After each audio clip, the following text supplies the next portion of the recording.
صل على محمد وآل محمد.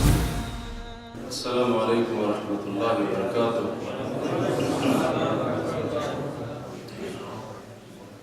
إن الحمد لله نحمده ونستعينه ونستغفره ونعوذ بالله من شرور أنفسنا ومن سيئات أعمالنا. من يهده الله فلا مضل له ومن يضلل فلا هادي له. أشهد أن لا إله إلا الله وحده لا شريك له وأشهد أن محمدًا عبده ورسوله. من يطع الله ورسوله فقد رشد واهتدى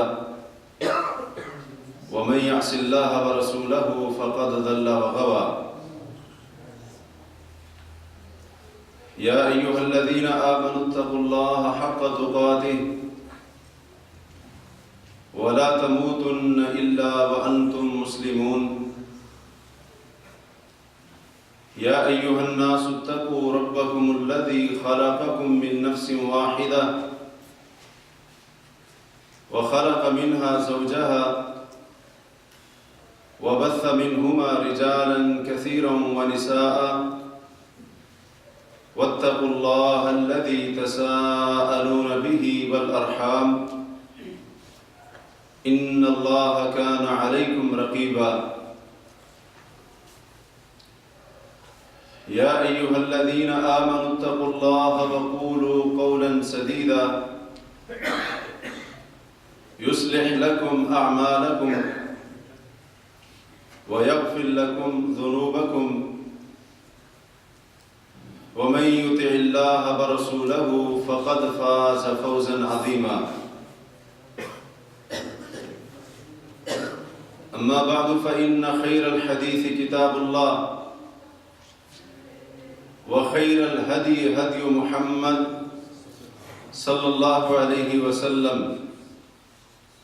وشر الأمور محدثاتها وكل محدثة بدعة وكل بدعة ضلالة وكل ضلالة في النار.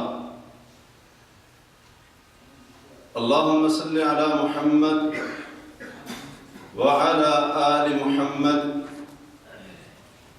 كما صليت على إبراهيم وعلى آل إبراهيم إنك حميد مجيد. اللهم بارك على محمد وعلى آل محمد كما باركت على إبراهيم وعلى آل إبراهيم إنك حميد مجيد.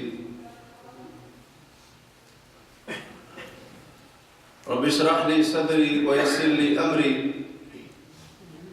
واحلل عقدة من لساني يفقه قولي. اللهم انفعنا بما علمتنا وعلمنا ما ينفعنا وزدنا علما. سبحانك لا علم لنا إلا ما علمتنا إنك أنت العليم الحكيم.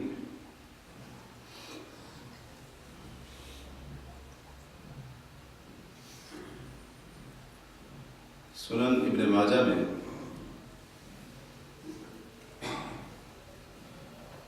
ام المؤمنین سیدہ عائشہ صدیقہ رضی اللہ عنہا سے روایت ہے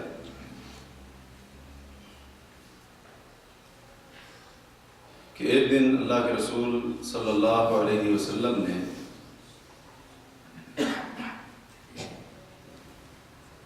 اس دروازے کو کھولا جو آپ کے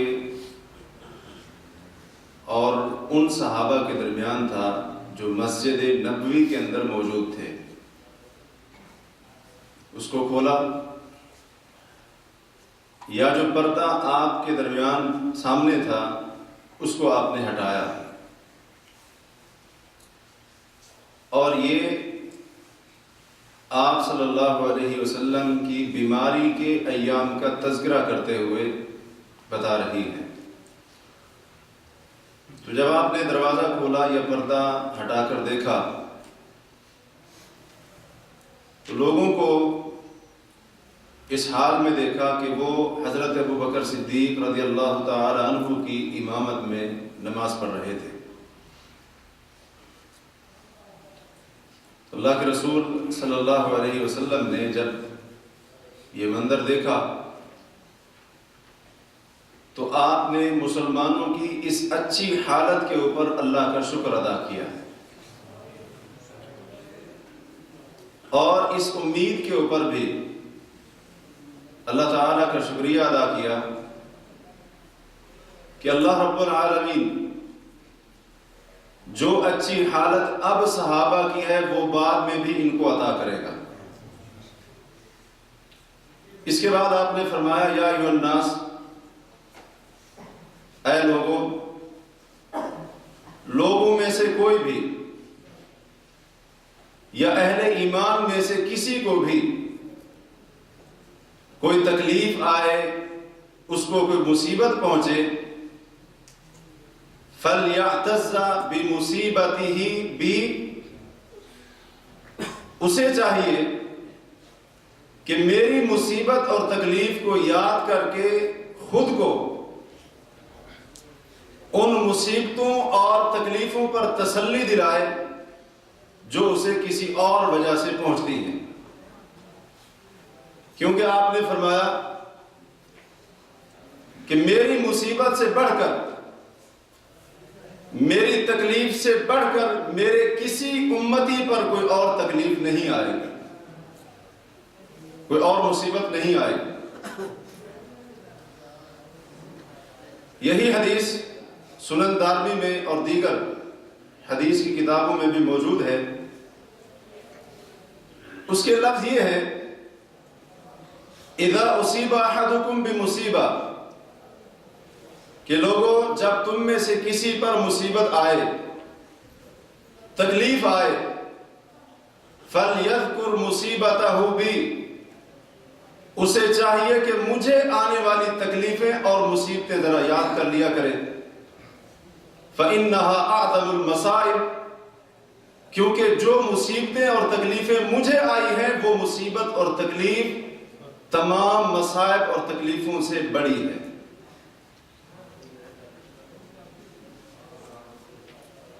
اور حقیقت بھی یہی ہے، جیسا کہ خود اللہ کے رسول صلی اللہ علیہ وسلم اپنے ان مبارک احادیث کے اندر بیان فرما رہے ہیں۔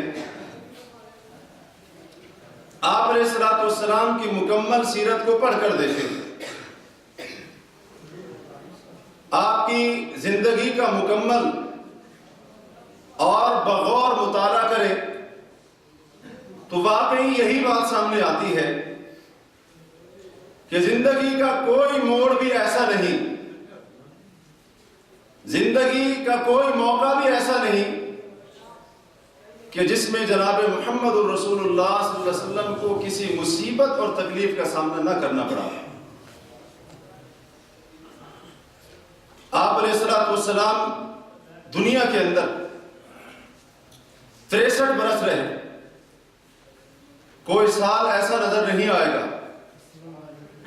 کوئی مہینہ ایسا نظر نہیں آئے گا، آپ کی زندگی کے اوقات میں سے کوئی وقت ایسا نظر نہیں آئے گا جس میں آپ صلی اللہ علیہ وسلم کو کسی نہ کسی تکلیف کا سامنا نہ کرنا پڑا۔ نبوت سے پہلے آپ 40 سال کی زندگی گزارتے ہیں، وہ بھی تکلیفوں سے خالی نہیں تھی، اور جو نبوت کا 23 سالہ دور تھا اس کے اندر اتنی مصیبتیں آئیں، اتنی زیادہ تکلیفوں اور سختیوں کا سامنا کرنا پڑا کہ ہم اندازہ بھی نہیں کر سکتے۔ ان میں سے 13 برس جو آپ نے مکہ میں گزارے وہ انتہائی تکلیف والے 13 سال، انتہائی شدت اور سختی کا سامنا کرنا پڑا، اور جو 10 سال مدینے میں گزارے وہ مکے کے سالوں کی بنسبت اور بھی زیادہ تکلیف والے تھے۔ نبی کریم صلی اللہ علیہ وسلم کی پوری زندگی تکلیفوں، دکھوں اور پریشانیوں سے بھری ہوئی ہے۔ آپ علیہ الصلوۃ والسلام نے مکمل زندگی سختیوں اور مصیبتوں اور تکلیفوں کا سامنا کیا، اس لیے اپنی امت کو یہ وصیت کی کہ لوگوں، جب تم میں سے کسی ایک پر کوئی مصیبت آئے تو ذرا مجھ محمد کریم کی مصیبت کو یاد کر لینا، ساری مصیبتیں بھول جاؤ گے۔ اور آج ہمیں مصیبتیں آتی ہیں، تکلیفوں کا سامنا کرنا پڑتا ہے دنیا کے لیے۔ اللہ کے رسول علیہ الصلوۃ والسلام نے بالخصوص نبی بننے کے بعد جتنی بھی تکلیفوں اور مصیبتوں کا سامنا کیا، وہ دنیا کے لیے نہیں تھی، وہ دنیا کی وجہ سے نہیں تھی، وہ رزق کمانے کی وجہ سے نہیں تھی، ان کا تعلق آپ کی ذات کے ساتھ نہیں تھا، بلکہ ان کا تعلق اللہ وحدہ لا شریک کے دین کے ساتھ تھا۔ پورے نبوت کے 23 سالہ دور کے اندر اللہ کے رسول علیہ الصلوۃ والسلام نے اللہ کے دین کے لیے ہر بڑی سے بڑی مشکل کا سامنا کیا۔ آج ہمیں مصیبتیں آتی ہیں، ہم بھی آج مسائل سے گھرے ہوئے ہیں، تکلیفوں سے دوچار ہیں، جس طرف دیکھتے ہیں ادھر مصیبتیں ہی مصیبتیں کھڑی ہیں۔ زندگی کے ہر موڑ کے اوپر کئی تکلیفوں کا سامنا کرنا پڑ رہا ہے، کبھی گھر کے متعلق، کبھی اولاد کے متعلق، کبھی بیوی کے متعلق، کبھی رشتہ داروں کے متعلق، اور کبھی کام کے متعلق، کبھی نوکری کے متعلق۔ الغرض یہ ساری مصیبتیں جو آج ہم پر آئی ہوئی ہیں، وہ سارے مسائل جن کے اندر ہم گھرے ہوئے ہیں، وہ کس وجہ سے ہیں؟ کس وجہ سے؟ دنیا کی وجہ سے۔ لیکن ہم ان مصیبتوں کے اوپر دل برداشتہ ہو جاتے ہیں، صبر کا دامن چھوڑ بیٹھتے ہیں، جزا فضا کرنا شروع کر دیتے ہیں، واویلا کرنا شروع کر دیتے ہیں، حتیٰ کہ کئی ایسے لوگ ہوتے ہیں، کئی ایسے کلمہ پڑھنے والے ہوتے ہیں جو مصیبت آنے پر اپنے رب کا گلہ اور شکوہ کرتے ہیں، اپنے رب کے ساتھ بدگمانی کرتے ہیں، اور یہ کہتے ہیں میرا تو نصیب ہی ایسا ہے، میری قسمت ہی خراب ہے۔ او بھائیوں، قسمت کس نے بنائی ہے؟ قسمت کس نے لکھی ہے؟ دنیا کی چھوٹی چھوٹی تکلیفوں کے اوپر اپنے رب کے بارے میں بدگمانی کرنے والوں، یہ جملہ کہنا میری قسمت خراب ہے، یہ کوئی معمولی بات نہیں ہے، یہ اللہ وحدہ لا شریک کے اوپر تہمت ہے، الزام ہے، اور اس رب کے بارے میں سوء ظن ہے، بدگمانی۔ اور کئی لوگ تو کہتے ہیں اللہ نے مجھ پر بڑا ظلم کیا ہے، فلاں کو اتنا دیا ہے، مجھے کچھ بھی نہیں۔ کہتے ہیں ظلم کیا۔ دنیا کی تھوڑی سی تکلیف، شدت، سختی، مصیبت ہم سے برداشت نہ ہو پائی، جبکہ محمد الرسول اللہ صلی اللہ علیہ وسلم ساری زندگی دکھوں اور تکلیفوں کے ساتھ گزارتے ہیں۔ آپ علیہ الصلوۃ والسلام کی ساری زندگی مصیبتوں اور تکلیفوں کا نام ہے۔ نبی علیہ الصلوۃ والسلام جب دنیا میں تشریف لاتے ہیں تو آپ کی تکلیف، آپ کے دکھ کا آغاز اسی دن سے ہی ہو گیا تھا۔ ہم سب جانتے ہیں کہ نبی علیہ الصلوۃ والسلام جب پیدا ہوئے، آپ کی ولادت ہوئی تو آپ کے والد محترم فوت ہو چکے تھے، یتیمی کی حالت میں پیدا ہوئے۔ یہ کوئی عام دکھ ہے؟ یہ کوئی تھوڑی پریشانی ہے؟ اور پھر ابھی چند دن کے شیرخوار بچے تھے تو ان کو عرب کے طریقے کے مطابق دیہات کے اندر، گاؤں کے اندر دودھ پلانے کے لیے بھیج دیا گیا۔ چند دن کا بچہ اپنی ماں سے بھی جدا ہو گیا۔ یہ بھی تکلیف اور یہ بھی پریشانی، ماں کی ممتا اور محبت سے دور ہو گئے، اور 4 سال تک بنی سعد کے اندر حضرت حلیمہ سعدیہ رضی اللہ تعالیٰ عنہ کے پاس رہے۔ 4 سال تک ماں کی ممتا اور محبت سے بالکل دور رہے۔ یہ بھی تکلیف آپ علیہ الصلوۃ والسلام کو سہنا پڑی۔ اور پھر جب آپ کی عمر 4 برس تھی تو جیسا کہ صحیح مسلم میں آتا ہے، نبی علیہ الصلوۃ والسلام بنو سعد کے اندر ہی تھے، حضرت حلیمہ سعدیہ رضی اللہ تعالیٰ عنہ کے قبیلے میں ہی تھے، بچوں کے ساتھ کھیل رہے تھے تو اچانک فرشتہ آیا، اس نے آپ کو پکڑا اور لٹایا، آپ کے سینے مبارک کو چاک کیا اور سینے میں سے دل نکالا۔ اس کے اوپر گوشت کا ایک ٹکڑا تھا، لوتھڑا تھا، اس کو نکال کر پھینک دیا اور کہا کہ یہ شیطان کا حصہ تھا، یہ ابلیس کا حصہ تھا۔ اس کو نکال کر پھینک دیا، آپ کے دل کو پاک اور صاف کر دیا، پھر زمزم کے پانی کے ساتھ آپ کے دل کو دھویا اور دوبارہ آپ کے سینے کو جوڑ دیا۔ ادھر سے بچے حضرت حلیمہ کے پاس آتے ہیں، دوڑتے ہوئے گھبرا کر آئے کہ محمد رسول اللہ صلی اللہ علیہ وسلم کو قتل کر دیا گیا، محمد قتل ہو گئے، ان کا قتل کیا جا چکا ہے۔ اور نبی علیہ الصلوۃ والسلام جب گھر کے اندر تشریف لاتے ہیں اپنی رضائی ماں کے ساتھ، تو غم اور تکلیف کی وجہ سے چہرے کا رنگ بدلا ہوا تھا، آپ کے چہرے کا رنگ تبدیل ہو چکا تھا۔ اسی طرح جب آپ علیہ الصلوۃ والسلام 4 سال کے ہوتے ہیں، اپنی والدہ کے پاس تشریف لاتے ہیں، 2 سال ماں کے سایہ شفقت میں گزارتے ہیں۔ جب آپ کی عمر 6 سال ہوئی تو آپ کی والدہ محترمہ کے دل کے اندر یہ خیال آیا کہ میں اپنے خامن عبداللہ کی قبر کی جا کر زیارت کروں، اور وہ مدینہ کے قریب تھی۔ یہ سفر کرتی ہیں اور ہم جانتے ہیں کہ مکہ اور مدینہ کا کتنا فاصلہ ہے، سفر کرتی ہیں۔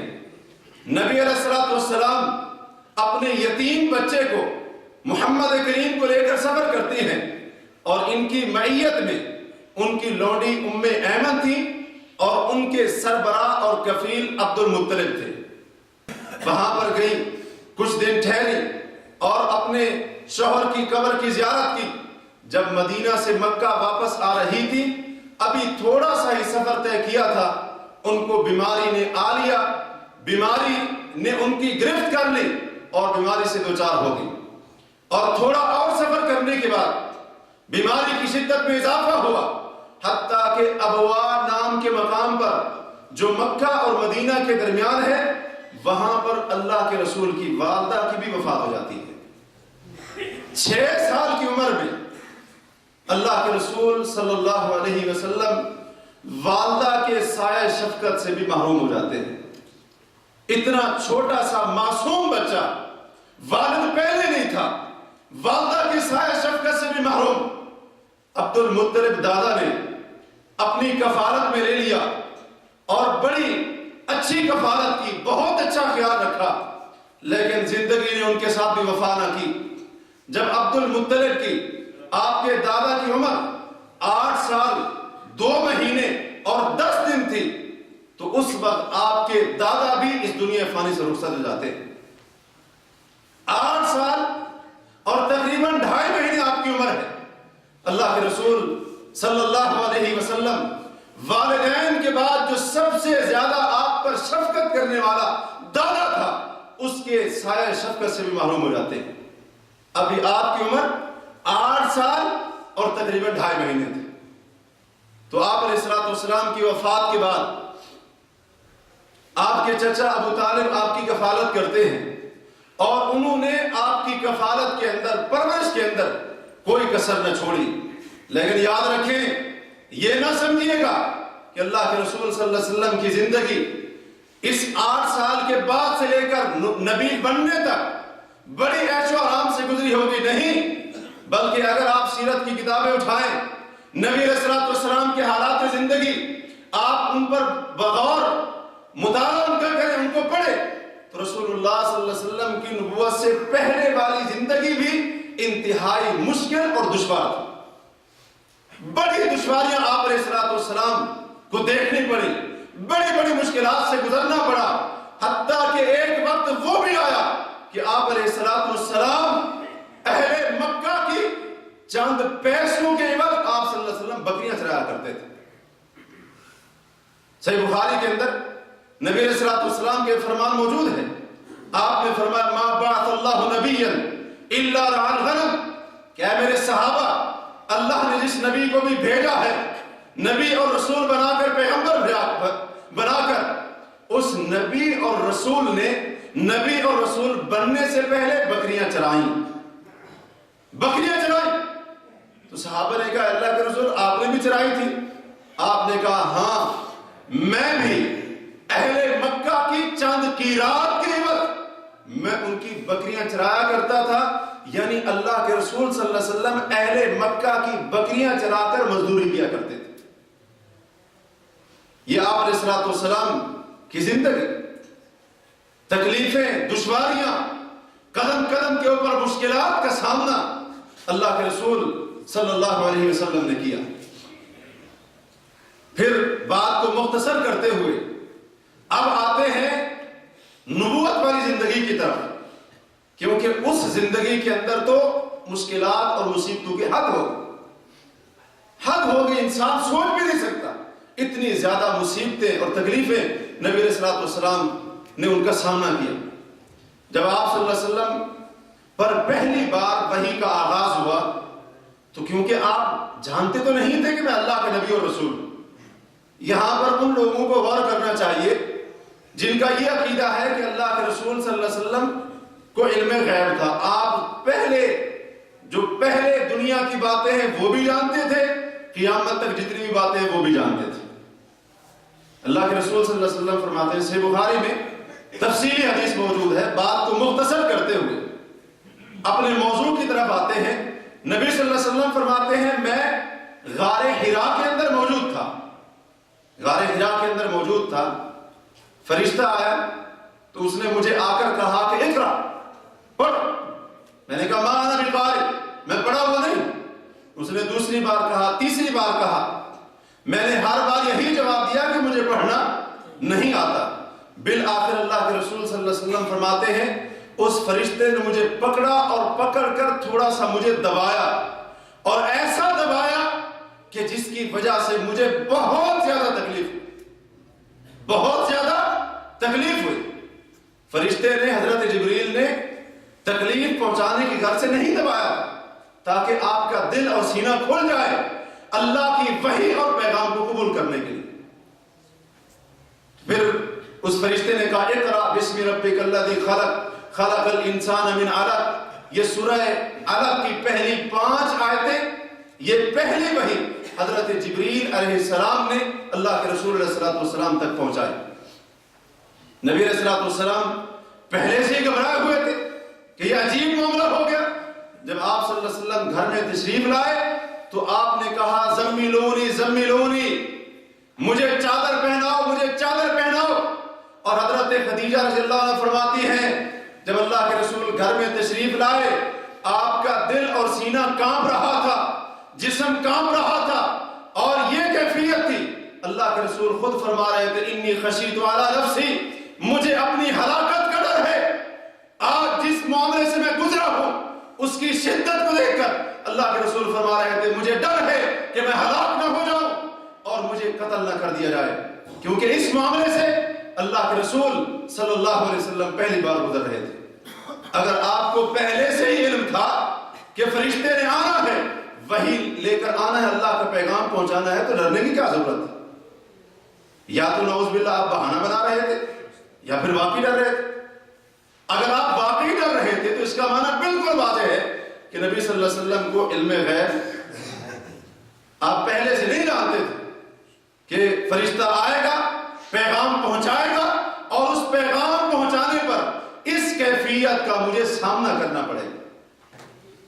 تو حضرت خدیجہ رضی اللہ عنہ نے فرمایا کلا، ہرگز نہیں، اے میرے سر کے تاج محمد کریم صلی اللہ علیہ وسلم، ہرگز نہیں.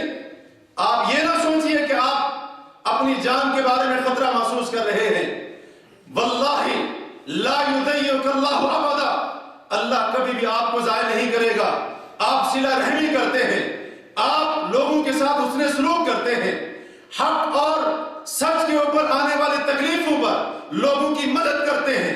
یعنی جس بندے کی یہ صفات ہوں اللہ ایسے بندے کو کبھی ضائع نہیں کرے گا. نبی علیہ الصلوۃ والسلام اس کیفیت سے بھی گزرے.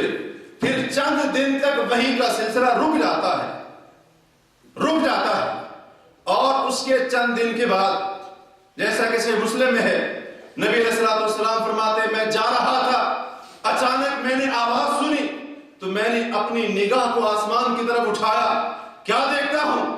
ایک بہت بڑا فرشتہ وہ کرسی کے اوپر بیٹھا ہے، اور وہ کرسی زمین اور آسمان کے درمیان موجود ہے۔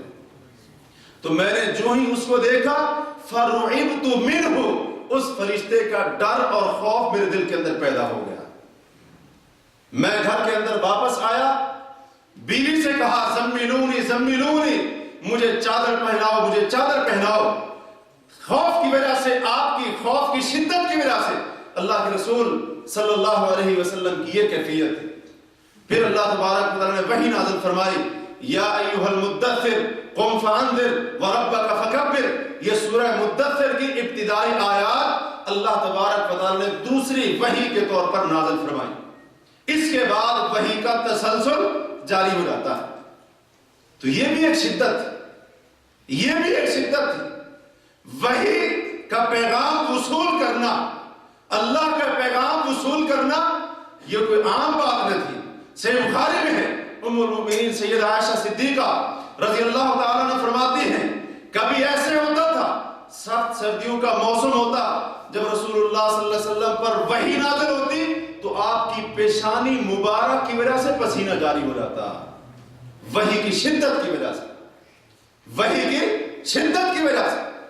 اور بہت سارے طریقے بیان کیے گئے وحی کے، ان میں سے ایک طریقہ یہ بھی تھا کہ آپ علیہ الصلوۃ والسلام کے پاس ایسے آواز آتی جیسے گھنٹی بجنے کی آواز ہوتی ہے، اور راوی کہتے ہیں وحی کا یہ طریقہ اللہ کے رسول صلی اللہ علیہ وسلم پر سب سے زیادہ بھاری گزرتا تھا۔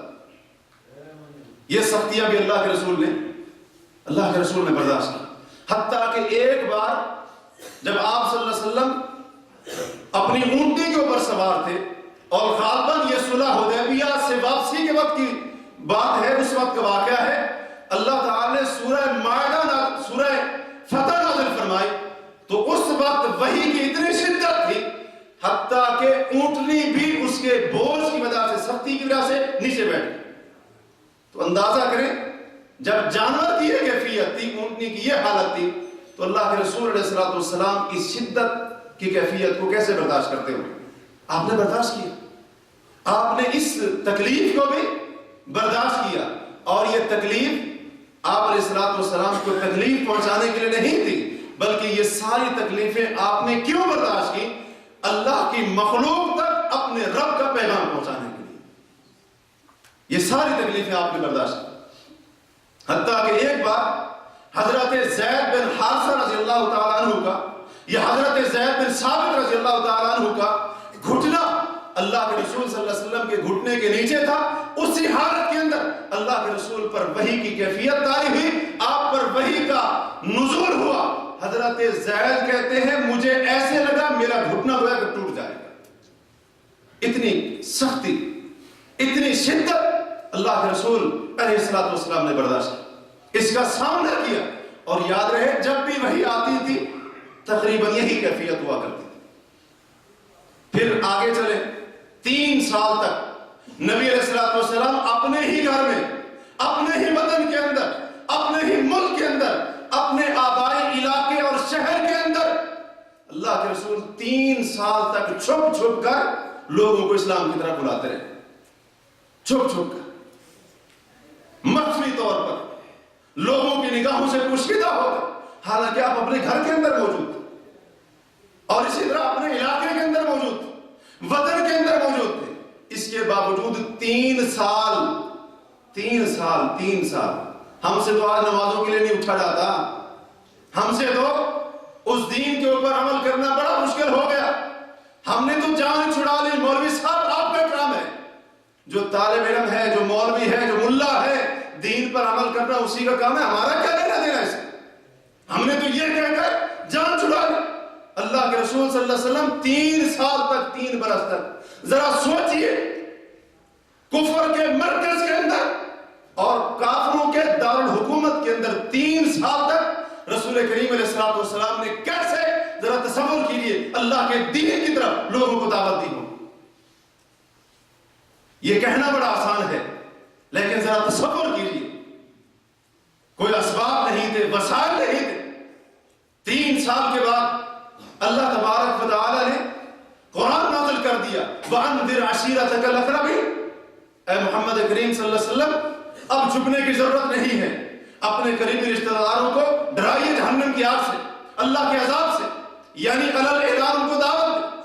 اسی طرح اللہ نے ایک اور مقام پر فرمایا فَاصْدَعْ بِمَا تُؤْمَرُ، اے اللہ کے رسول جو حکم آپ کو دیا جاتا ہے، جو وحی آپ پر نازل ہوتی ہے، اس کو لوگوں کے سامنے کھلے عام پہنچا دے، علل اعلان اس پیغام کو لوگوں تک پہنچا دے۔ صحیح بخاری وغیرہ میں یہ حدیث موجود ہے، اللہ کے رسول صلی اللہ علیہ وسلم اللہ کے اسی حکم کو ماننے کے لیے صفا پہاڑی کے اوپر کھڑے ہوتے ہیں، آپ نے ایک آواز بلند کی یا صباحا، ہے صبح کا وقت۔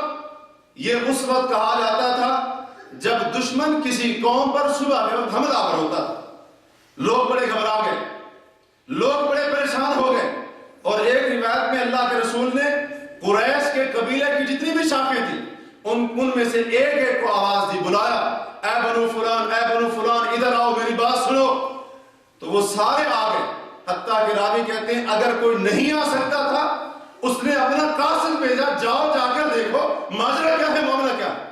آتے ہیں آگے محمد صلی اللہ علیہ وسلم کو دیکھا، کھڑے ہوئے تھے صفا پہاڑی کے اوپر، آپ نے فرمایا لوگوں یہ بتاؤ اگر میں تم سے کہوں اس صفا پہاڑی کے پیچھے ایک لشکر چھپا ہوا ہے، گھوڑ سواروں کا دستہ موجود ہے، اور وہ تھوڑی دیر کے اندر تم پر حملہ آور ہو کر تمہیں موت کے گھاٹ اتار دے گا، تمہیں نیست و نابود کر دے گا، اَوَ كُنْتُمْ مُصَدِّقِيَّ، کیا تم میری تصدیق کرو گے، میری بات کو سچ مانو گے؟ سب نے بیک زبان ہو کر کہا ما جربنا علیک کذبا، اے محمد ہم نے اپنی زندگی کے اندر تیرے اوپر جھوٹ کا تجربہ کبھی کیا ہی نہیں، جب بھی آزمایا ہے تجھے سچ بولتا ہوا پایا ہے، آپ کیسے جھوٹ بول سکتے؟ تو اللہ کے رسول صلی اللہ علیہ وسلم موقع کے انتظار میں تھے، آپ نے فرمایا فَإِنِّي نَذِيرٌ لَكُمْ بَيْنَ يَدَيْ عَذَابٍ شَدِيدٍ، لوگوں پھر میری بات کو سن لو، اللہ تعالیٰ کی طرف سے میں تمہارے لیے ایک ڈرانے والا ہوں جہنم کے اس سخت عذاب کی طرف سے جس سے پہلے اللہ نے مجھے بھیجا ہے، جاؤ دنیا کے لوگوں کو اس عذاب سے ڈراؤ۔ آپ کا سگا چچا سوتیلا بھی نہیں تھا، آپ کے والد محترم عبداللہ کا سگا بھائی ابو لہب عبد العزا بدبخت کھڑا ہوتا ہے، کہتا ہے تبا لک یا محمد، اے محمد تو تباہ ہو جائے، نعوذ باللہ، تیرے ہاتھ ٹوٹ جائے، الہذا جماعتنا، یہی کہہ کر ہمیں بلایا تھا، سارا دن تیرے اوپر تباہی اور بربادی نازل ہو، نعوذ باللہ۔ اللہ تبارک و تعالی نے سورۃ المسد نازل کر دی، تبت یدا ابی لہب و تب، محمد کریم کے نہیں بلکہ اس ظالم ابو لہب کے ہاتھ ٹوٹ جائے، وہ خود بھی ہلاک ہو جائے، اس کا مال، اس کی کمائی اس کو کوئی فائدہ نہیں دینے والی، سیصلی نارا ذات لہب، یہ عنقریب جہنم کی شعلے مارتی آپ کے اندر داخل ہو۔ ہم میں سے اگر کوئی بندہ کسی مجمع کے سامنے کوئی بات کر رہا ہو، ایک بندہ کھڑا ہو کر کہہ دے جھوٹ بول رہے ہو، ہمیں کتنا دکھ ہوگا، اور وہ جھٹلانے والا بھی اپنا ہو، اپنے گھر کا فرد ہو۔ آپ میں سے اکثر کا تعلق یہاں پر تقریباً دکان وغیرہ کے ساتھ ہے، 3-4 بندے کھڑے ہیں، ایک بندہ ہے آپ کی دکان کے اوپر کوئی چیز لینے کے لیے، آپ اسے کہیں کہ یہ چیز مثلا 100 ریال کی ہے، جو بندے آپ کے ساتھ ہی کھڑے ہیں وہ کہیں اللہ سے ڈرو 80 ریال کی ہے، آپ خوش ہوں گے اس کے اوپر؟ یہ تو دنیا کی چیز کا معاملہ ہے، اور اللہ کے رسول اپنی ذات کی طرف نہیں بلا رہے تھے، کس کی طرف بلا رہے تھے؟ اللہ کے عذاب سے ڈرا رہے تھے، اس رب کی وحدانیت کی طرف بلا رہے تھے، اور آپ علیہ الصلوۃ والسلام کو آگے سے یہ سننا پڑا۔ پھر اسی پر بس نہیں ہوئی، نبی علیہ الصلوۃ والسلام کا جب پیغام اہل مکہ کے درمیان پہنچتا ہے، پتہ چلا توحید کا پیغام دینے کے لیے آپ نبی ہونے کا دعویٰ کرتے ہیں، بتوں کی مخالفت کرتے ہیں، تو پھر اللہ کے رسول صلی اللہ علیہ وسلم کو مجنون بھی کہا گیا۔ مجنون بھی، آج میں اور آپ یہ چیز برداشت کبھی نہیں کریں گے، کبھی نہیں کرتے، حقیقت بات ہے۔ ہمیں اگر کوئی بندہ کہے پاگل ہے، ہم اس سے لڑنے مرنے کے لیے تیار ہو جاتے ہیں۔ اللہ کے رسول کو مجنون کہا گیا، اللہ کے رسول کو جادوگر کہا گیا، اللہ کے رسول صلی اللہ علیہ وسلم کو کذاب جھوٹا کہا گیا، اللہ کے رسول صلی اللہ علیہ وسلم کو کاہن کہا گیا، کاہن، نجومی، جو ایسے ہی تکے لگاتا ہو، ایسے ہی اٹکل پچو لگاتا ہو، ایسے ہی اندازے کی باتیں کرتا ہو، جھوٹ بولتا اپنی بات کے اندر۔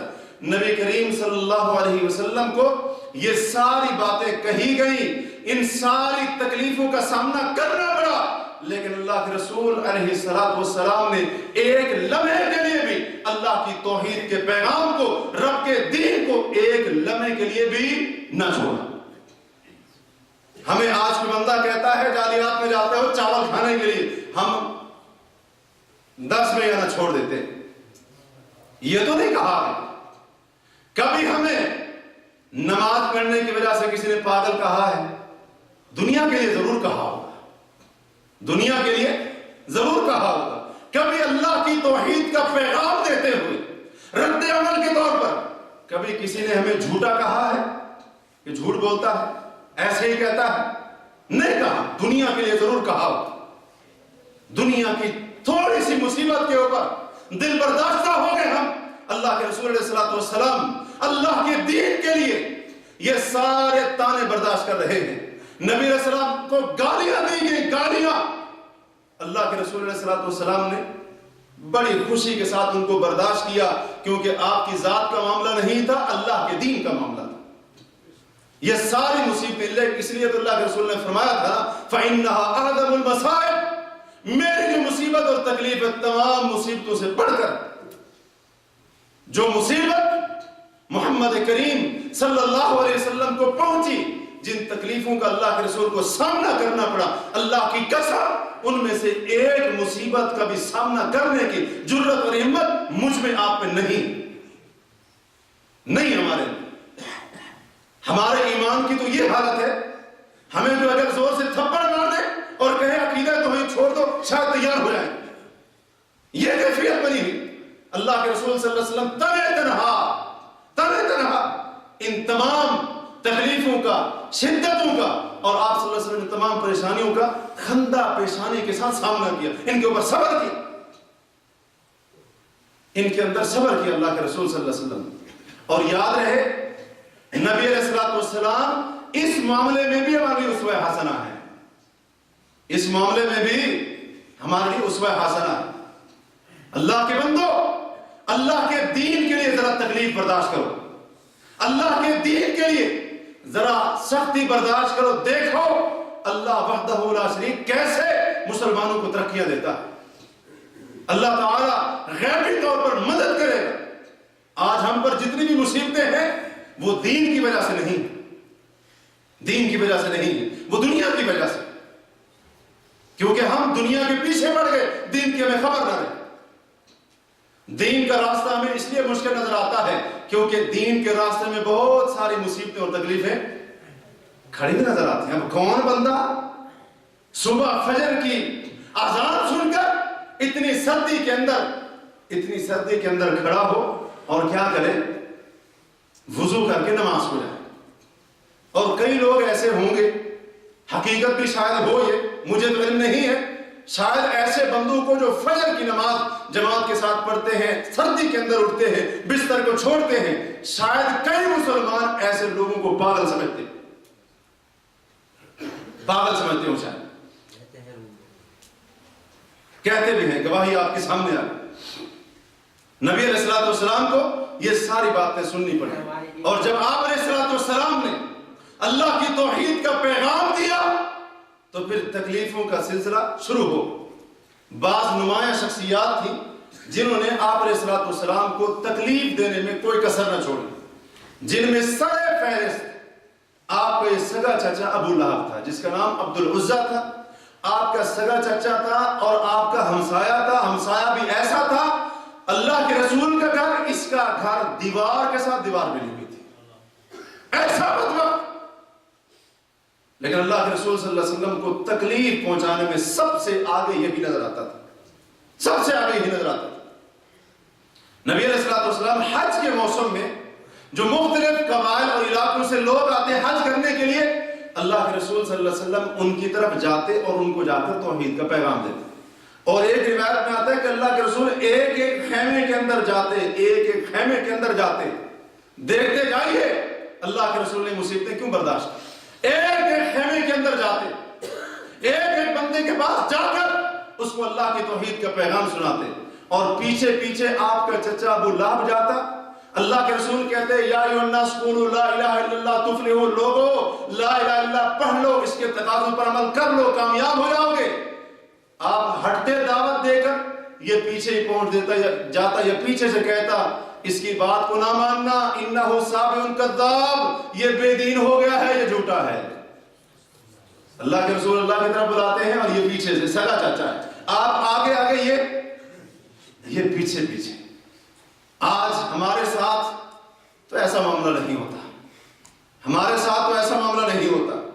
اتنی بڑی تکلیف آپ نے برداشت کی، اور صحیح ابن خزیمہ کی ایک روایت میں ہے، اور اس کے محقق نے اس کی سند کو صحیح کہا ہے، کہتے اس روایت کے لفظ یہ ہے کہ یہ صرف آپ کو جھٹلاتا نہیں تھا، بلکہ اللہ کے رسول آگے آگے جاتے اللہ کی توحید کا پیغام سنانے کے لیے، اور یہ بدبخت پیچھے سے پتھر اٹھا کر چلتا، آپ کے ٹخنوں پر مارتا، حتیٰ کہ آپ کی ایڑیاں مبارک زخمی ہو جایا کرتی تھی، آپ کی ایڑیوں سے خون بہتا تھا، لیکن اللہ کے رسول نہیں ہٹے۔ ان تکلیفوں اور شدتوں کے باوجود نبی علیہ الصلوۃ والسلام نے قدم آگے کو بڑھایا، آپ پیچھے کو نہیں ہٹے۔ وہ دین کی طرف بلانا تو رہا، آج ہم سے وہ دین ہی نہیں سنبھل پا رہا، اسی دین کے اوپر عمل ہی نہیں ہو پا رہا جس دین کے لیے اللہ کے رسول علیہ الصلوۃ والسلام نے تمام تکلیفوں کو برداشت کیا۔ آپ نے جھٹلائے جانے کو بھی سہا، آپ نے ایڑیاں زخمی کروائی، ٹخنے زخمی کروائے، خون بہایا، لیکن اللہ کے دین کے لیے قدم آگے کو اٹھے، کبھی آپ کا قدم واپس نہیں، کبھی آپ نے ہمت نہیں آئی۔ اور یاد رہے نبی علیہ الصلوۃ والسلام کی دو بیٹیاں حضرت رقیہ اور حضرت ام کلثوم اس ابو لہب بدبخت کے گھر کے اندر بہویں بن کر موجود تھی۔ اس کے بیٹے عتبہ اور عتیبہ کا دونوں کا نکاح اللہ کے رسول کی دو بیٹیوں کے ساتھ ہوا تھا۔ جب اس ظالم نے اللہ کے رسول علیہ الصلوۃ والسلام کے پیغام کو سنا، آپ کی دعوت کو دیکھا، اس کو پھیلتا ہوا دیکھا، اس بدبخت سے کچھ اور نہ ہو سکا، اس ظالم نے حسد اور بغض کے اندر آ کر، انتقام کے اندر آ کر اپنے بیٹوں سے کہا محمد کی بیٹیوں کو طلاق دے دو۔ اور یہ طلاق نعوذ باللہ ان دو خواتین کی بدکرداری کی وجہ سے نہیں ملی تھی، اور نبی کی بیٹیوں سے بڑھ کر اس دنیا کے اندر اور کس کا کردار پاکیزہ اور صاف ستھرا ہوگا؟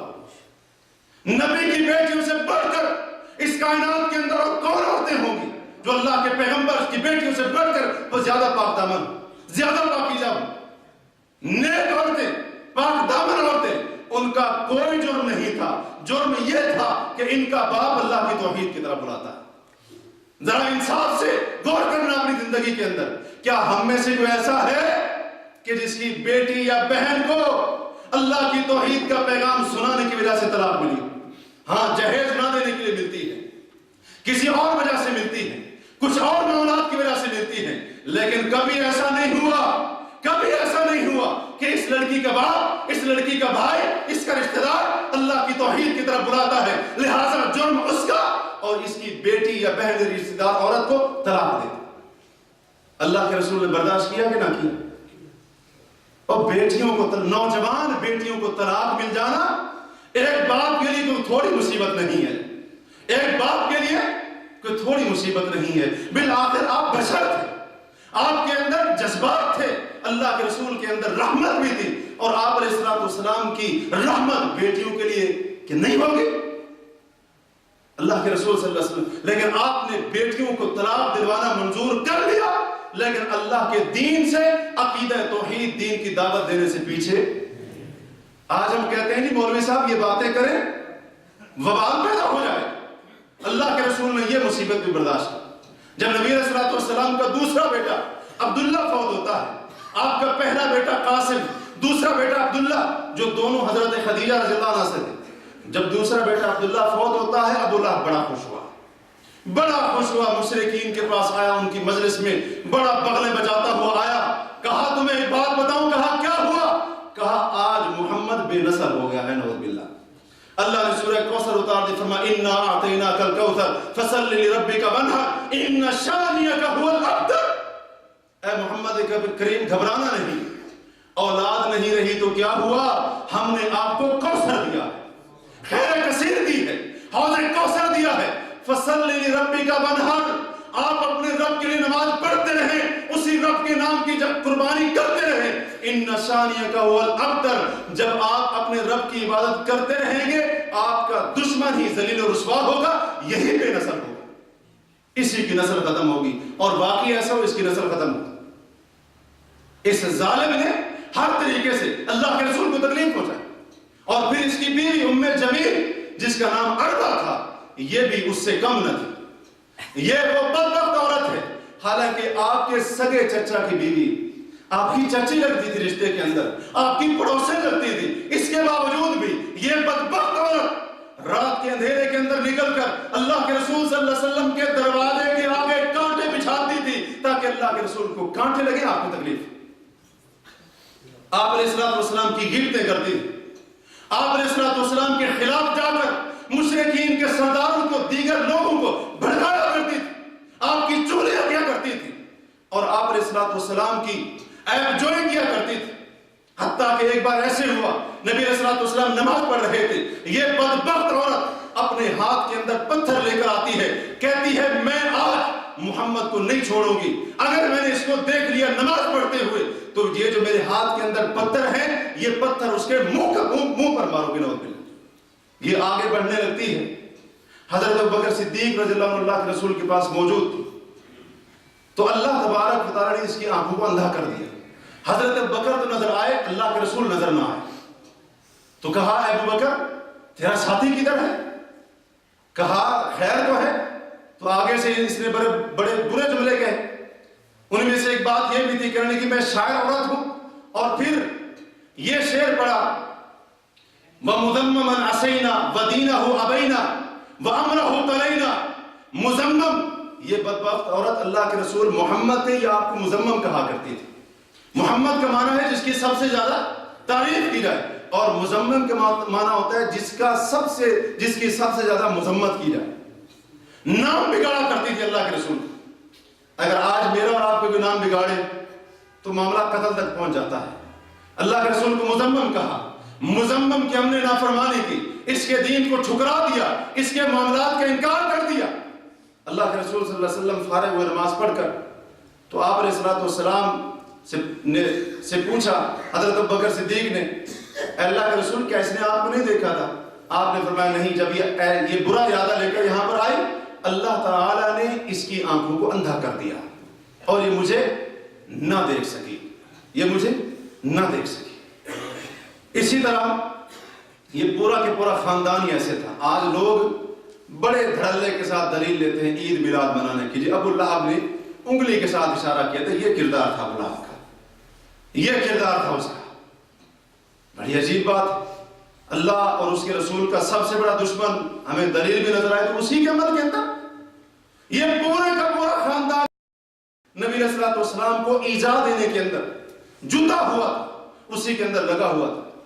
ایک دن ایسے ہوا کہ ابو لہب کا بیٹا عتیبہ نبی علیہ السلام کے پاس آیا اور کہا اے محمد میں والنجم اذا ہوا کے ساتھ کفر کرتا ہوں، سورۃ النجم کے ساتھ کفر کرتا ہوں۔ پھر اس بدبخت نے اللہ کے رسول کے گریبان کو پکڑا، اللہ کے رسول کے گریبان کو پکڑا۔ اندازہ لگاتے جائیے آج میرا کوئی گریبان پکڑے تو کیا کیفیت ہوگی۔ اللہ کے رسول کے گریبان کو پکڑا اور آپ کے چہرے انور کے اوپر تھوک ڈالا، اللہ کے رسول کے چہرے پر تھوک ڈالا، لیکن اللہ تبارک و تعالی نے آپ کو اس تھوک سے بچا لیا۔ اللہ کے رسول کی زبان اقدس سے الفاظ نکل گئے، اللہم سلط علیہ قلبا من کلابک، اے اللہ اس عتیبہ پر اپنے درندوں میں سے ایک درندہ مسلط کر دے۔ شام میں گیا، وہاں پر ایک شیر آیا، اس نے آ کر شیر نے آ کر اس کی گردن کو تن سے جدا کر کے اس کو ذبح کر دیا، اس کو ذبح کر دیا۔ پیغمبر کے گریبان پکڑے گئے، نبی کے چہرے پر تھوک ڈالنے کی کوشش کی گئی، اللہ کے رسول صلی اللہ علیہ وسلم کے چہرے پر تھوکنے کی کوشش کی گئی۔ اللہ کے رسول نے ساری مصیبتوں کو برداشت کیا۔ یہ کوئی تھوڑی مصیبتیں، یہ کوئی کم مصیبت ہے؟ مصیبت کے اوپر مصیبت، تکلیف کے اوپر تکلیف۔ اور پھر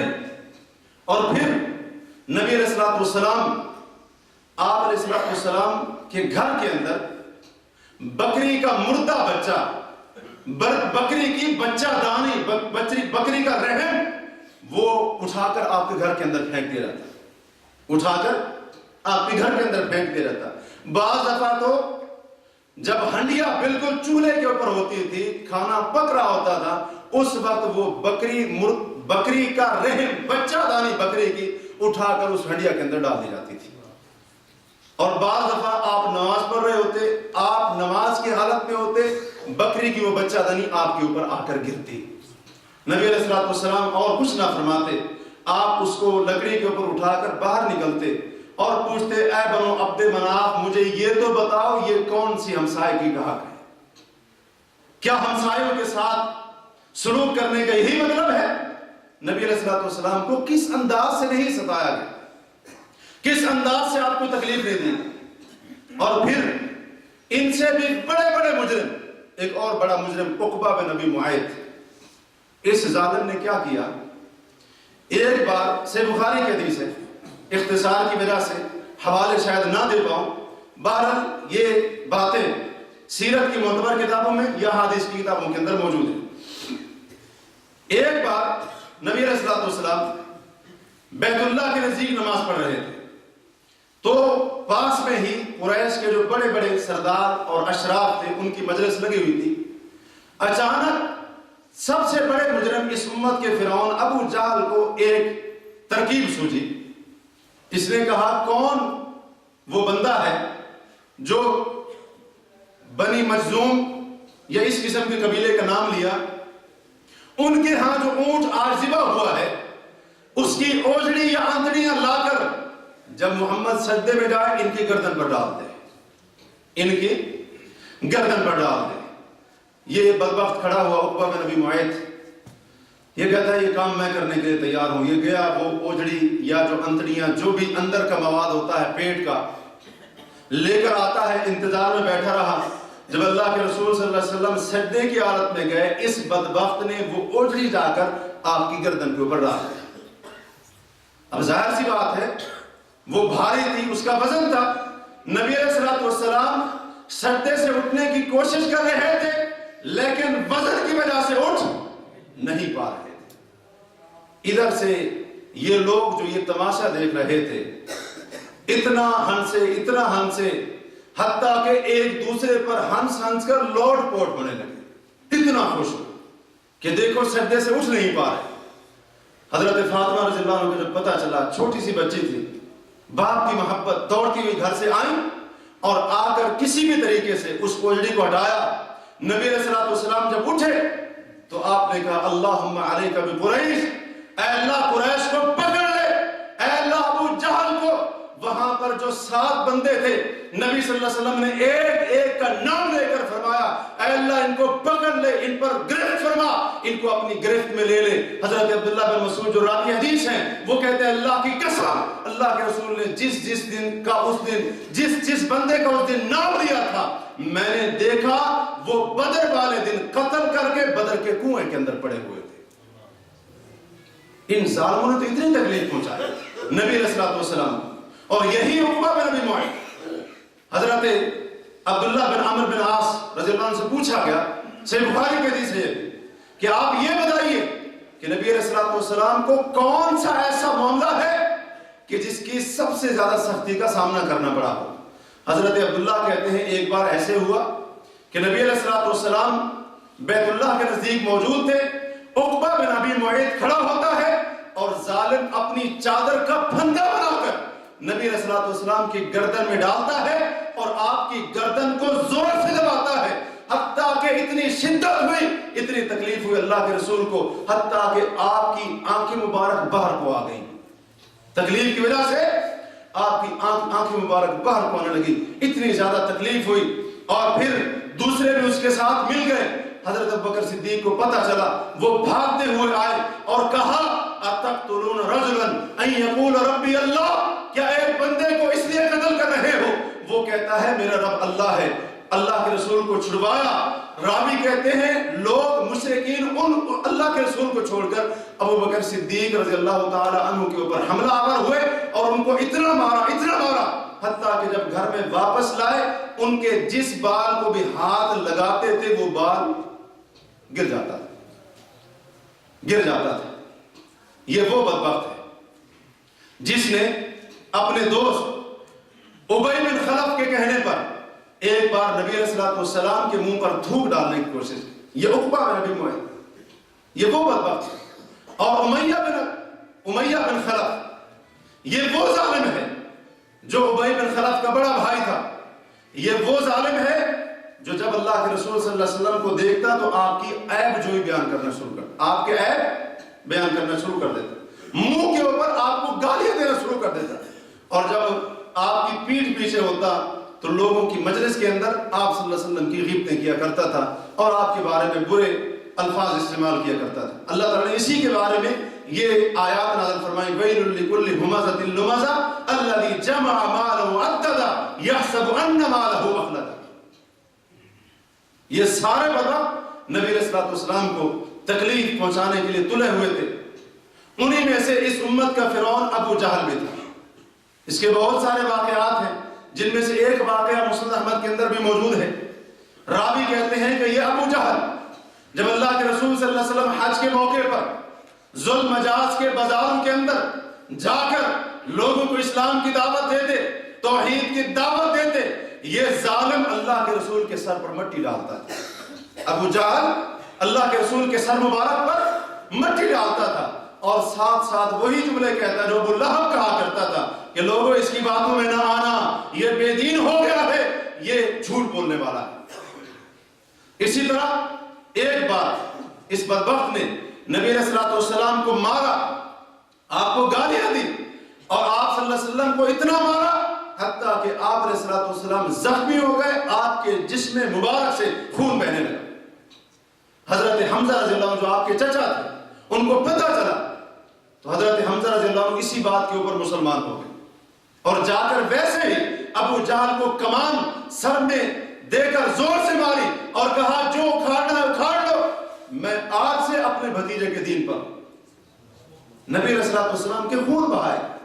اور پھر تھوڑا سا آگے چلی, جب قریش سارے کے سارے اللہ کے رسول کے دشمن یہ جمع ہوئے اور بنو ہاشم سے کہا, آپ کے خاندان سے کہا محمد ہمیں دے دو, ہم ان کو قتل کر دیتے ہیں. تو تمام بنو ہاشم کے لوگ آپ کی حفاظت کے اوپر ڈٹ گئے. ان بدبختوں نے پورے بنو ہاشم کے قبیلے کو حتیٰ کہ عورتیں اور بچے بھی ان کو شیب ابی طالب کے اندر محصور کر دیا اور 3 سال تک وہاں پر بچے عورتیں یہ تڑپتے رہے. معاہدہ کیا گیا کہ ان بنو ہاشم کے ساتھ نہ تو کوئی نکاح کرے گا, نہ کوئی کھانے کی چیز دے گا, نہ کوئی ان کے ساتھ اچھا سلوک کرے گا, بلکہ یہاں تک بھی ہوتا تھا اگر کوئی بندہ کوئی چیز کھانے پینے کی لے کر ان کی طرف جا رہا ہوتا تو اس سے وہ چیز چھین لی جاتی اور اس کو بھی تکلیف پہنچائی جاتی.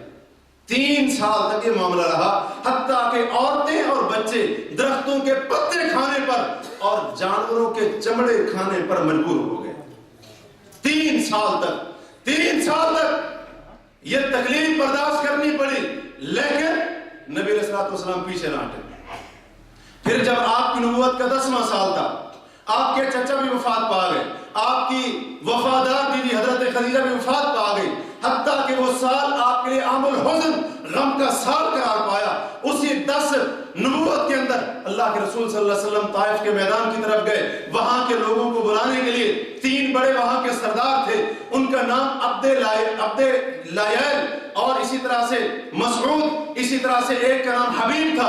ان کو جا کر باری باری اسلام کی دعوت دی. ایک نے کہا کہ اللہ کو تیرے علاوہ کوئی اور نہیں ملا جس کو اللہ نبی بناتا. مختلف باتیں کی. آپ صلی اللہ علیہ وسلم 10 دن وہاں پر رہتے ہیں, ان کو اسلام کی دعوت دیتے ہیں. ایک نے بھی اس دعوت کو قبول نہ کیا اور اس کی بجائے وہاں کے جو شرارتی اور بے وقوف قسم کے نوجوان تھے ان کو اللہ کے رسول کے پیچھے لگا دیا جاتا ہے. وہ آپ کو پتھر مارتے تھے, آپ علیہ السلام کو زخمی کرتے رہے, حتیٰ کہ آپ سے اتنا خون بہا آپ کے جوتے بھی زخموں سے بھر گئے. حضرت زید بن حارثہ جو آپ کے ساتھ تھے وہ آپ کو بچاتے رہے, ان کے سر کے اندر بھی کئی چوٹیں آئیں اللہ کے رسول صلی اللہ علیہ وسلم کو بچاتے بچاتے. نبی علیہ السلام نے یہ سب برداشت کیا. اور صحیح بخاری کی حدیث ہے, حضرت جبریل آئے اور اس ملک الجبال نے آ کر کہا اللہ کے رسول آپ اجازت دیں, اجازت, میں ان کو مکے کے 2 پہاڑوں کے درمیان پیس کر رکھ دیتا ہوں.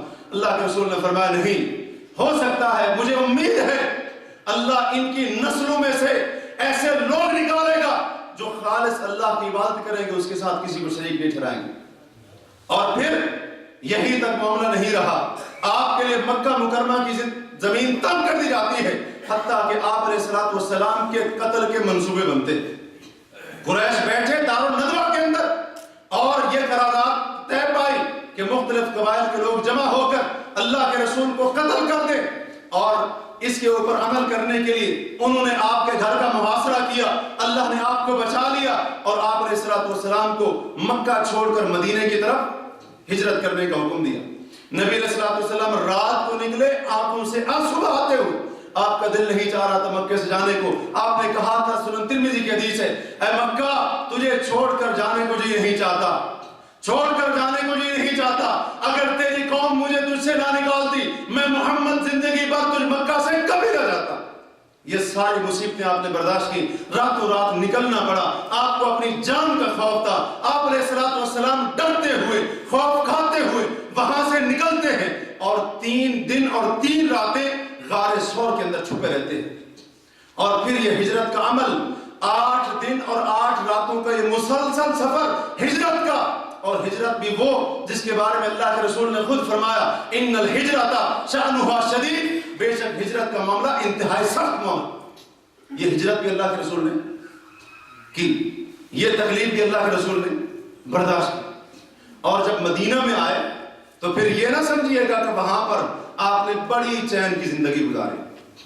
وہاں پر تو صرف ایک دشمن تھا, یہاں پر 3 تھے.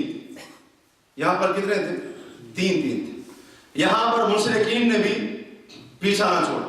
غزوہ بدر ہوا, غزوہ احد ہوا, غزوہ خندق کے اندر تو پورے قبائل کو جمع کر کے 10,000 کا لشکر جرار لے کر آئے کہ مدینہ کو صفحہ ہستی سے مٹا دیں. آپ علیہ السلام کے قتل کے منصوبے بنائے گئے. اس کی تفصیل ہے لیکن وقت ہو چکا ہے. مختصراً اور بھی مختلف انداز سے نبی علیہ السلام کو تکلیفیں پہنچائی گئی. احد کے میدان کے اندر ایک کافر عبداللہ بن قمہ نے آگے بڑھ کر آپ کے اوپر تلوار کا وار کیا, آپ کی کندھے کے اوپر وہ وار کیا. آپ علیہ السلام زخمی تو نہ ہوئے کیونکہ آپ نے 2 زرہیں پہنی ہوئی تھی, لیکن اس تلوار کے وار کی وجہ سے کئی دنوں تک آپ کے کندھے کے اندر تکلیف رہی. آپ علیہ السلام کے چہرے پر وار کرتا ہے اور آپ علیہ السلام نے جو اوپر خود پہنا ہوا تھا, جو ہیلمٹ کہہ لیں لوہے کا, تلوار کے وار سے بچنے کے لیے اس کی کڑیاں اللہ کے رسول کے گال مبارک کے اندر داخل ہو گئی. آپ کے گال کے اندر داخل ہوگی, آپ کے گال کے اندر. آپ کے سامنے کے 2 دانت شہید کیے گئے. آپ علیہ السلام کا خون بہایا گیا. یہ تمام معاملات مدینہ کی سرزمین میں تھے, حالانکہ وہاں پر آزاد تھے. اس کے باوجود بھی یہ ساری شدتیں اور تکلیفیں آپ نے برداشت کی. دوسرا دشمن مدینے کے منافق تھے, عبداللہ بن ابی اور اس کی یہ پوری جماعت. انہوں نے بھی اللہ کے رسول علیہ السلام کو تکلیف پہنچائی. اور منافقت کرنا یہ بھی بہت بڑی تکلیف ہوتی ہے. بندہ آپ کے سامنے آ کر کوئی بات کرے اور دوسرے کو جا کر آپ کے تمام راز بتا دے. اس عبداللہ بن ابی نے مشرکین کے ساتھ, یہودیوں کے ساتھ ساتھ باز کی. اس عبداللہ بن ابی نے مسلمانوں کو آپس میں لڑوایا. اس عبداللہ بن ابی نے مدینے کے امن کو تباہ کرنے کی کوشش کی. اس عبداللہ بن ابی نے احد کے موقع پر, غزوہ احد کے موقع پر, عین موقع پر اپنے 300 ساتھیوں سمیت اللہ کے رسول صلی اللہ علیہ وسلم کا ساتھ چھوڑ دیا. یہ تو وہ وقت ہے کہ جس نے منافقین نے اور ان میں سر فہرست عبداللہ بن ابی ہے, اس نے نبی علیہ السلام کی زوجہ محترمہ سیدہ صدیقہ عائشہ صدیقہ رضی اللہ عنہا پر زنا کی تہمت لگائی. زنا کی تہمت. 1 مہینے تک اللہ کے رسول اور صحابہ پریشان ہیں. یہ تو تھوڑی تکلیف ہے. پیغمبر کی گھر والی اس پر کوئی چوری وغیرہ کی تہمت نہیں لگی، بدکاری کی تہمت، اس سے بڑا ظلم اور کیا ہوگا، لیکن اللہ کے رسول نے اس کو بھی برداشت کیا، نبی علیہ الصلوۃ والسلام نے اس کو بھی برداشت کیا۔ اور تیسرا بڑا دشمن یہودی جو مکاری اور عیاری، جن کی نس نس کے اندر بسی ہوئی، نبی علیہ الصلوۃ والسلام سے دھوکے بازیاں کی، اللہ کے رسول کو قتل کرنے کے ارادے کیے۔ بنو نذیر قبیلے نے ایک بار نبی صلی اللہ علیہ وسلم کو بلایا اپنے پاس، دیوار کے سائے کے اندر بٹھا کر اوپر سے چکی کا پاٹ گرا کر آپ کو قتل کرنے کی سازش کی، اور خیبر کے فتح ہونے کے بعد ایک یہودی عورت زینب بنت الحارث نے اللہ کے رسول صلی اللہ علیہ وسلم کو زہر آلود بکری کھلائی۔ یہ یہودی تکلیفیں پہنچائی اللہ کے رسول صلی اللہ علیہ وسلم۔ اور اسی طرح جب خندق کا موقع تھا، بنو قریظہ کے یہودی، خیبر کے یہودی مشرکین کے ساتھ مل گئے۔ ان کا پروگرام یہ تھا کہ آپ باہر سے حملہ کریں گے اور ہم اندر سے مدینے کے امن و امان کو خراب کریں گے، مدینے کے اندر جو مسلمانوں کی عورتیں اور بچے ہیں ہم ان پر کیا کریں گے، قابض ہو جائیں۔ ان ظالموں نے اتنے انداز سے نبی علیہ الصلوۃ والسلام کو تکلیفیں پہنچائیں، حتیٰ کہ کچھ اور نہ ہو پایا تو ایک بدبخت یہودی لبید بن اعصم اور اس کی بیٹیوں نے اللہ کے رسول صلی اللہ علیہ وسلم پر جادو کیا۔ صحیح بخاری کی حدیث، جادو کیا اللہ کے رسول صلی اللہ علیہ وسلم، اور اس جادو کا آپ کی وحی کے اوپر، دینی معاملات کے اوپر کوئی اثر نہیں ہوتا تھا۔ دنیاوی معاملات کے اندر آپ اگر کوئی کام کرتے تو بھول جاتے، کوئی کام نہ کیا ہوتا تو آپ کو محسوس ہوتا کہ آپ نے وہ کام کیا ہے۔ اللہ تعالیٰ نے اس جادو کے توڑ کے لیے آخری 2 سورتیں اللہ تبارک و تعالیٰ نے نازل فرمائیں، اور پھر ان تمام مصائب سے گزرتے ہوئے نبی علیہ الصلوۃ والسلام نے موت کی شدت کا بھی سامنا کیا، موت کی مصیبت کا بھی سامنا کیا، موت کی تکلیف کا بھی سامنا کیا۔ اللہ کے رسول صلی اللہ علیہ وسلم ایک پیالہ اور برتن آپ کے پاس حضرت عائشہ فرماتی، اس میں آپ صلی اللہ علیہ وسلم ہاتھ ڈالتے، پانی کے ساتھ اپنے ہاتھ کو تر کرتے، چہرے پر پھیرتے، آپ فرماتے لا الہ الا اللہ ان للموت سکرات، اللہ کے سوا کوئی معبود برحق نہیں، بے شک موت کی بڑی سختیاں ہیں، موت کی بڑی سختیاں ہیں۔ نبی علیہ الصلوۃ والسلام ایک بار آپ علیہ الصلوۃ والسلام بیماری کی حالت میں تھے، وفات سے 4 دن پہلے آپ بیماری کی حالت میں تھے۔ نبی علیہ الصلوۃ والسلام نے پوچھا اصلی الناس، لوگوں نے نماز پڑھ لی؟ آپ نے کب پوچھا؟ بیماری کی حالت میں۔ ہم تندرست ہو کر بھی نہیں پڑھتے، ہمیں تندرست ہو کر بھی فکر نہیں۔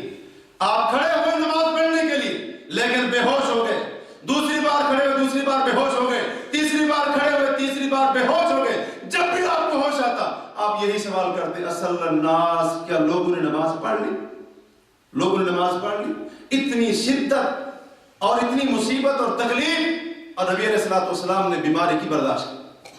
اور پھر حضرت فاطمہ رضی اللہ عنہ آپ کی بیٹی نے آپ کی تکلیفوں کو دیکھ کر کہا تھا واہ کر بابا، ہر میرے ابا جان کی تکلیفیں، اتنی زیادہ تکلیف، تو آپ نے فرمایا اے بیٹی لیس علی ابی کی کرب بعد اليوم، آج کے بعد تیرے باپ محمد کریم پر کوئی تکلیف نہیں ہوگی۔ نبی علیہ الصلوۃ والسلام پوری زندگی تکلیفیں برداشت کرتے کرتے، مصیبتیں برداشت کرتے کرتے اس دنیا فانی سے رخصت ہو گئے، آپ وفات پا گئے۔ حضرت انس رضی اللہ عنہ کہتے ہیں جس دن اللہ کے رسول مدینہ میں آئے تھے اس دن سے بڑھ کر کوئی اور اچھا دن نہیں تھا، مدینہ پورے کے پورا روشن تھا۔ جس دن اللہ کے رسول صلی اللہ علیہ وسلم کی وفات ہوئی اس دن سے بڑھ کر کوئی اور برا دن نہیں تھا، اور اس دن مدینہ سب سے زیادہ تاریک تھا۔ تو یہ نبی علیہ الصلوۃ والسلام کی سیرت کا ایک پہلو یہ بھی کہ اللہ کے رسول صلی اللہ علیہ وسلم نے تکلیفوں کو برداشت کیا ہے۔ دنیا کی تھوڑی سی تکلیفوں کے لیے دل برداشتہ ہو جانے والوں، اللہ کے بندوں تھوڑی تھوڑی تکلیفوں کے اوپر دل چھوڑ دینے والوں، ہمت ہارنے والوں، نبی علیہ السلام اپنے پیغمبر کی زندگی تو پڑھو ذرا، پیغمبر کی حیات طیبہ کا مطالعہ تو کرو۔ اس پیغمبر علیہ السلام کو کون سی تکلیف تھی جو آپ کو نہیں پہنچائی، لیکن آپ علیہ السلام نے ہر تکلیف کے اوپر صبر کیا، ہر تکلیف کے اوپر صبر کیا۔ اس تمام گفتگو سے ایک بات تو ہمیں یاد رکھنی چاہیے کہ دین کے معاملے میں آنے والی تکلیفوں کے اوپر اللہ کے بندو صبر کر لو، صبر کر لو۔ یہ تکلیفیں دنیا کی تکلیفیں ان کا نتیجہ آخرت میں نظر آئے گا۔ آج نمازوں کو پڑھنا، وضو پر پابندی کرنا، اللہ کی عبادت کی طرف آنا، دین کی طرف آنا بڑا مشکل لگتا ہے، بہت تکلیف ہوتی ہے، لیکن اس کے اثرات اور نتائج قیامت کے دن اس وقت نظر آئیں گے جب یہ ساری کی ساری نیکیاں تولی جا رہی ہوں گی، ان کا وزن کیا جا رہا ہوگا۔ اور پھر جب بھی تکلیف آئے، کوئی بھی بڑی سے بڑی مصیبت آئے، نبی علیہ السلام کو ہر قسم کی مصیبت آئی، آپ کے بیٹے بھی فوت ہوئے، آپ کی 3 بیٹیاں بھی فوت ہوئی، آپ کی بیوی بھی فوت ہوئی، آپ کے قریبی رشتہ دار بھی فوت ہوئے، آپ علیہ السلام کے صحابہ کو ذبح کیا گیا، شہید کیا گیا، لیکن اللہ کے رسول صلی اللہ علیہ وسلم تمام موقعوں کے اوپر صبر کا دامن نہیں چھوڑتے، اور اس طرح آپ صلی اللہ علیہ وسلم نے صبر کا مظاہرہ کیا۔ تو جب بھی مصیبت آئے، نبی صلی اللہ علیہ وسلم کی حدیث کو، وصیت کو، نصیحت کو یاد کرنا ہے۔ اللہ کے رسول نے فرمایا جب بھی تم میں سے کسی ایک پر مصیبت آئے، تکلیف پہنچے، وہ میری مصیبت اور تکلیف کو یاد کر لیا کرے، کیونکہ میری جو مصیبت اور تکلیف ہے وہ تمام مصیبتوں سے بڑھ کر ہے۔ اللہ تبارک و تعالیٰ سے دعا ہے کہ اللہ وحدہ لا شریک ہمیں جناب محمد رسول اللہ صلی اللہ علیہ وسلم کی حیات طیبہ کو اپنے لیے اسوہ حسنہ بنانے کی توفیق دے۔ اللہ وحدہ لا شریک ہمیں ان کے نقش قدم پر چلنے کی توفیق دے۔ اللہ تبارک و تعالی ہمیں صراط مستقیم پر قائم رکھے۔ اللہ وحدہ لا شریک سے دعا ہے کہ اللہ ہمیں دین کے اوپر ثابت قدم رکھ۔ اے اللہ دین کے راستے پر چلتے ہوئے جو مصیبتیں اور تکلیفیں آئیں ان پر ہمیں صبر کرنے کی توفیق دے۔ اے اللہ گناہوں کو چھوڑنے میں جو ہمیں تکلیف آئے اس پر بھی ہمیں صبر دے، اور اے اللہ مال، جان، گھر والے، کسی بھی دنیاوی اعتبار سے جو بھی مصیبت اور تکلیف آئے اے اللہ اس پر بھی ہمیں صبر کرنے کی توفیق دے۔ اقول قولی ھذا واستغفر اللہ لی ولکم ولسائر المسلمین والمسلمات فاستغفروہ انہ هو الغفور الرحیم۔